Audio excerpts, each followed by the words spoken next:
का दर्जा बहाल करने की मांग एक बार फिर से तेज हो गई है। नेशनल कॉन्फ्रेंस ने संसद के आगामी सत्र में राज्य पुनर्स्थापना से जुड़ा बिल लाने की मांग की है। पार्टी नेता रतनलाल गुप्ता ने बडगाम और नगरोटा की खाली सीटों पर उपचुनाव, राज्यसभा व पंचायत चुनाव जल्द कराने की अपील की है। जम्मू कश्मीर में कई पॉलिटिकल पार्टी जिसमें नेशनल कॉन्फ्रेंस और कांग्रेस जैसी पार्टीज वो कई दिनों से ये मांग कर रही है कि जम्मू कश्मीर को रियासत का दर्जा वापस मिलना चाहिए, उसकी बहाली होनी चाहिए। लेकिन उसके साथ साथ कई और पेंडिंग डिमांड्स हैं, पेंडिंग चीज़ें हैं जिस पर अभी भी कोई फैसला नहीं हो रहा है। और उसमें खासकर जो मेन प्रमुख हैं वो है जो दो असेंबली की वैकेंट सीटें हैं जिसमें जो बाईपोल्स के लिए ड्यू हैं, जिसमें नगरोटा की है और इसी के साथ साथ कश्मीर की बडगाम सीट है। दोनों सीटों पे बाईपोल्स अभी तक उस पर कोई पेशरफ नहीं हो रही है। उसके साथ साथ पंचायत पोल और म्यूनिसिपल पोल्स पर भी कोई बात सामने नहीं आ रही है। तो कहीं ना कहीं इस पर भी राजनीति गर्मा गई है। मेरे साथ इस पर बात करने के लिए नेशनल कॉन्फ्रेंस के senior leader, Jammu provincial president और former MLC advocate Ratanlal Gupta. Gupta साहब, न्यूज़ 18 से बात करने के लिए आपका बहुत बहुत शुक्रिया। थैंक यू सर, स्टेटहुड का तो मसला है ही, उसमें तो आप मांग कर ही रहे हैं, लेकिन उसके साथ साथ दो सीटें हैं, एक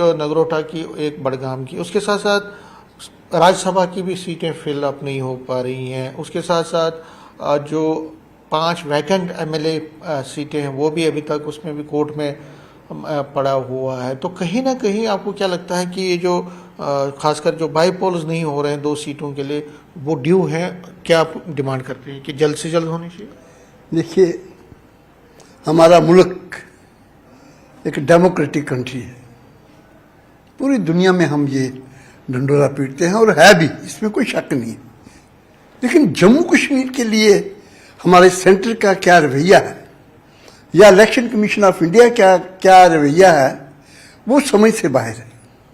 आप अंदाज़ा लगाइए, जब ऑनरेबल प्रेसिडेंट हमारे नेशनल कॉन्फ्रेंस के जनाब डॉक्टर फारूक अब्दुल्ला साहब की सरपरस्ती में जो पहले इलेक्शन हम असेंबली के इलेक्शन के लिए इलेक्शन कमीशन ऑफ इंडिया को मिले, तमाम हमारे अपोजिशन पार्टीज़ का एक डेलीगेशन लेके, और हमें बार बार यही कहा कि साहब हमें जम्मू कश्मीर के अंदर पिछले 10 साल से इलेक्शन नहीं हुए, असेंबली के मेहरबानी करके असेंबली के इलेक्शन करवाइए।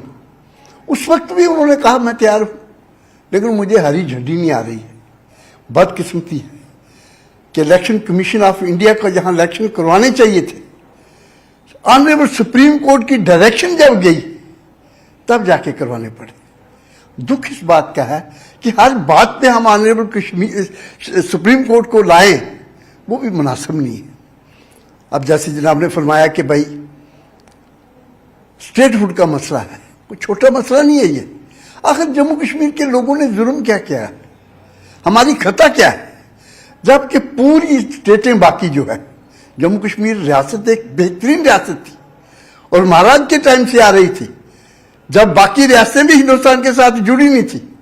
लेकिन जम्मू कश्मीर की एक बेहतरीन रियासत थी। उसके पहले 2 टुकड़े किए आपने, लद्दाख को अलग किया, जम्मू कश्मीर को अलग किया, हमने वो भी बर्दाश्त किया। उसके बाद अब वजह क्या है कि बावजूद ऑनरेबल प्राइम मिनिस्टर ने एंड होम मिनिस्टर ने on the floor of the house ये कहा कि हम स्टेटहुड फौरी जम्मू कश्मीर को देंगे, आज तक क्यों नहीं दिए रही है? जबकि 9 महीने हो गए हैं इलेक्शन हुए। लोगों ने अपना जो फतवा था वो दिया है। डेमोक्रेसी के अंदर लोग सुप्रीम हैं और सुप्रीम हम मानते हैं कि लोग अगर हैं तो फिर उन्होंने अपना फतवा दिया कि जम्मू कश्मीर के अंदर नेशनल कॉन्फ्रेंस को एक भरपूर ताकत से उन्होंने जिता के भेजा है। आज वजह क्या है कि 9 महीने बीतने के बाद भी जहां अब अमरनाथ जी की यात्रा चल रही है, बड़े शांत से चल रही है, तो वजह क्या है? इससे ज्यादा और क्या हो सकता है?